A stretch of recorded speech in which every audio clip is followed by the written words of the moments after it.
Ce que nous avons fait naître, cher Hervé Morin, cher Jean-Louis Borloo, ce n'est pas une passade, et tout le monde l'a bien senti ces 2 jours.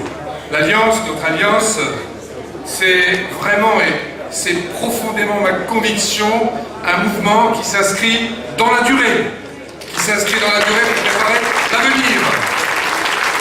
Ce travail, il a commencé depuis quelques temps, mais aujourd'hui nous marquons un tournant en termes de mobilisation. Ces universités, elles ont donné le ton. L'Alliance, notre Alliance, c'est l'échange, c'est le débat, c'est la rencontre, c'est une qualité d'écoute, de dialogue qu'on voit rarement dans un mouvement politique, et nous pouvons tous témoigner à travers notre vie politique, notamment les plus anciens, que l'écoute de l'autre dans un mouvement politique, ça n'a jamais gagné d'avance. Là aussi, nous avons donné un ton nouveau, et c'est ce qui fait notre force. Et cette force, nous ne devons absolument jamais nous en départir. C'est vraiment cette volonté que nous avons de porter haut le débat et de ne pas céder à cette souvent triste réalité du débat politique, particulièrement dans notre pays, céder aux facilités, aux petites phrases. Bon, des petites phrases, il y en a quelques-unes, parce que sinon nos amis journalistes sont frustrés, mais enfin, point trop n'en faut. Et surtout aux anathèmes, mauvaises habitudes qui, trop longtemps, ont contribué à discréditer aux yeux de nos concitoyens la vie politique. Alors, je crois que c'est ça qui fait notre force, mes chers amis, de l'Alliance. Nous sommes bien sûr un mouvement politique, une coalition, une alliance, mais nous sommes d'abord un mouvement d'idées. D'idées parce que nous savons que les solutions toutes faites, elles n'existent pas, et que de toute façon, présenter des solutions toutes faites à nos concitoyens, ils ne les entendent pas, ils ne les écoutent plus, ils n'y croient pas. Et nous pensons qu'il faut arrêter, vous l'avez dit tout au long de ces débats, de rejeter les causes des difficultés de notre pays, de nos concitoyens au quotidien, sur d'autres, sur l'Europe, sur les seuls marchés, même s'ils ont leurs responsabilités, sur la mondialisation. Tout ça, c'est trop facile et c'est sans solution, c'est sans réponse. Et pendant ce temps-là, eh bien, avec ces facilités, on se dispense de réinventer un modèle français pour le temps présent. Ça a été aussi le fil conducteur de ces journées, pas de ces journaux, mais de ces journées. Le monde a changé. Et réinventer le modèle français, c'est aussi faire vivre la République. Ça a encore été dit tout à l'heure, et avec ô combien d'émotions, par Antoine Sfer. Et puis, il y a plus grave. Si nous ne changeons pas de méthode, si nous ne poursuivons pas dans cette voie, eh bien, comment retrouver l'espoir? Or, ce qui manque le plus aujourd'hui, c'est l'espoir. Et ce qui peut-être nous motive le plus, car l'attente est forte, cher Hervé, cher Jean-Louis, on l'a entendu hier dans vos discours entraînants, convaincus, l'attente est forte que nous redonnions l'espoir, et elle est forte surtout vers nous. Nous avons une lourde responsabilité. Alors, il est de bon ton de dire dans les débats politiques, nous voulons faire de la politique autrement. Mais ne croyez-vous pas qu'au fond, dès le départ, c'est peut-être notre chance. Notre difficulté, c'est que nous avons besoin de vivre ensemble, de nous réunir, de nous approcher, d'apprendre à nous connaître, de nous surmonter nos différences culturelles, historiques, les querelles d'hier. Nous le savons bien, mais notre force, c'est que nous venons d'horizons différents.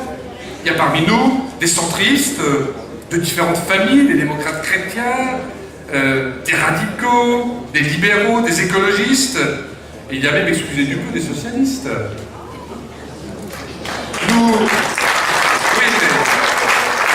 Mais qui sont là. Et nous cultivons tous des attachements, des références, une histoire, et en même temps, ce qui nous rassemble, c'est notre idéal, c'est notre humanisme partagé, c'est l'amour de notre pays, et le sentiment qu'il y a urgence, et que tout le reste n'a pas fonctionné, ne fonctionne plus, et que nous avons là une responsabilité très forte. Alors, ces universités, c'est vrai, mes chers amis, elles ont placé les enjeux à leur exacte place, elles ont joué un rôle important, et permettez-moi à ce stade de mon propos de remercier d'abord mes amis du Nouveau Centre et des radicaux d'avoir confié à la gauche moderne le soin d'organiser ces 2 journées. Si la confiance se mesure à la hauteur du travail qu'elle induit, eh bien, ils nous ont donné une énorme confiance. Mais je veux dire, dans la même phrase, et je veux dire, cher Jean-Marie Cavada, où est-il? Là, donc, Jean-Marie, je veux dire l'autre Jean-Marie, le Jean-Marie. Je veux dire dans la même phrase que l'autre ingrédient, et pas besoin de le dire, tout le monde l'a compris, de la réussite de nos travaux, ça a été quel énorme travail, le choix des thèmes, des intervenants, la mise en scène au meilleur sens du terme, du débat, on l'a vu hier après-midi, ça aurait pu être terriblement chiant. C'est pas. Ça a été le contraire d'ailleurs. Attendez, vous êtes. Ça c'était inconditionnel. Vous étiez là, vous n'avez pas déserté la salle. La salle était pleine tout le temps. Et on a pu aborder tous les thèmes. Certes, le talent de Jean-Marie a été pour quelque chose, mais derrière ce talent, cet engagement, cette bonhomie, ce professionnalisme mis au service de notre idéal partagé, il y a eu quand même une énorme préparation et je voulais, bien sûr, à ses côtés.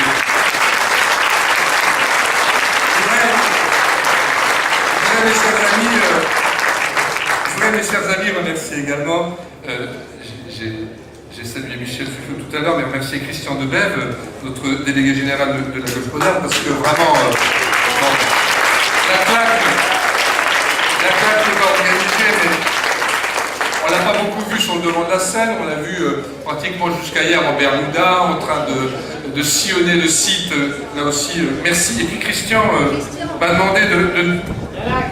Christian, je parle de toi.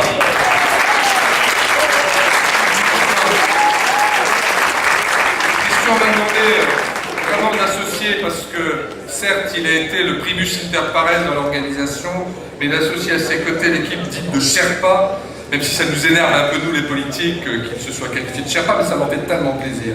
Je veux parler de France Savelli, je veux parler de François Xavier-Priolo, et je veux bien sûr parler de Thomas Collet-Sauver. Merci à vous.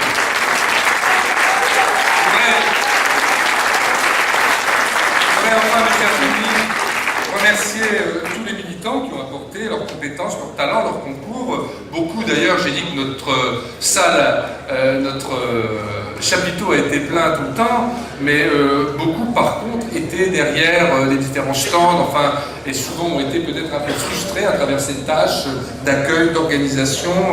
Nous sommes pas une organisation riche, hein, nous avons tous mis la main au pot avec nos faibles moyens. Vous y avez contribué en payant vos inscriptions, mais l'essentiel est un travail bénévole et on s'en est pas rendu compte, mais ça a mis vraiment de l'huile dans les rouages et ça a permis aussi la réussite de notre débat d'idées. Merci encore à eux tous.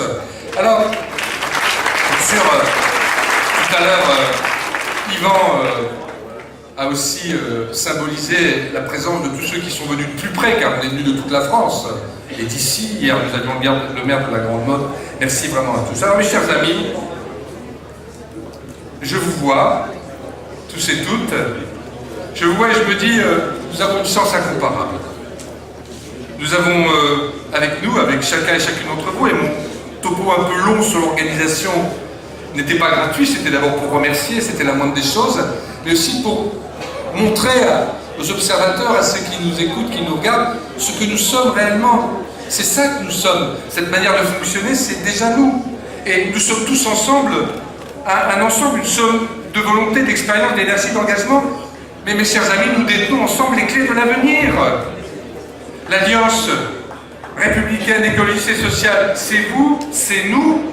Et si nous sommes là, tous ensemble, après toutes nos histoires politiques diverses, est-ce que c'est le fruit du hasard? Moi je pense qu'il n'y a jamais de hasard dans la vie. Nous avons fait l'Alliance parce qu'au fond nous partageons une idée. Et cette idée c'est que, et c'est le président de la gauche moderne qui vous le dit, c'est que la France se gouverne au centre.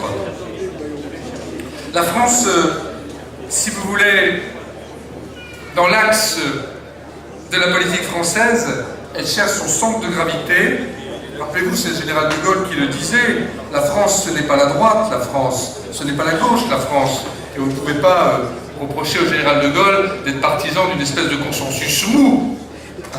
C'était tout simplement cet état d'esprit que la France a besoin d'être gouvernée avec mesure, avec justice, avec équité. Notre France, cette France, c'est le beau pays de Montaigne, et il avait tiré d'une idée simple mais exigeante toute sa pensée, toute sa conduite. En toute chose, il faut raison garder. Eh bien, l'Alliance, c'est le mouvement de la France parce que c'est le mouvement de la raison. Regardons la vie politique du pays. Les élections approchent, chacun durcit le trait, chacun campe sur sa posture, sans trop y croire. Mais on fait comme si la gauche fait comme si les anciennes solutions pouvaient encore marcher, comme si la mondialisation n'existait pas, comme si le monde d'ailleurs n'existait pas, comme si le pays vivait sa propre vie sur une autre planète. La droite, trop souvent, se referme sur elle-même quand d'aucuns ne vont pas chasser l'électeur sur ses marges extrêmes. Mais et nous, que faisons-nous? D'abord, je dirais que notre simple existence a déjà des effets. Jusqu'à l'été, jusqu'à Épinay, notre engagement, notre mobilisation, c'était se constituer. C'était un gros travail. Aujourd'hui, nous voyons déjà d'ailleurs le fruit de cette constitution. Nous avons, d'une manière ou d'une autre, et vos témoignages l'ont bien dit encore tout à l'heure, dans les différentes responsabilités qui sont les vôtres, mes chers amis, nous avons pesé dans le débat.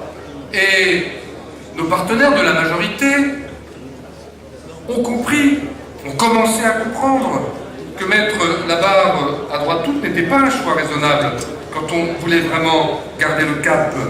Et aujourd'hui, si nous avons par rapport à cette volonté de mettre à la fois de l'audace, d'avoir un projet, une perspective, d'avoir une vision du monde tel qu'il est aujourd'hui, tel qu'il a changé, avec la volonté de continuer à le transformer, mais si nous avons pour y parvenir, car c'est ça aussi, c'est là aussi que nous sommes attendus, sur le comment faire, eh bien, nous avons un devoir, nous devons être à la hauteur de l'enjeu. Nous devons extirper du débat public, je l'ai dit tout à l'heure, les affrontements binaires, stériles, certains manichéismes que nos concitoyens ne supportent plus. Et nous sommes en train de nous démontrer, on l'a vu hier d'ailleurs, nous sommes là, et ce matin, pour apporter, cher Jean-Louis, de l'oxygène à la vie politique du pays, mais nous sommes là plus encore, je crois pouvoir le dire, et nous le partageons tous, pour apporter ce nouvel espoir au peuple de France. Et nous n'avons pas le droit de désespérer nos concitoyens, nous n'avons pas le droit de désespérer les Français, nous avons une grosse responsabilité.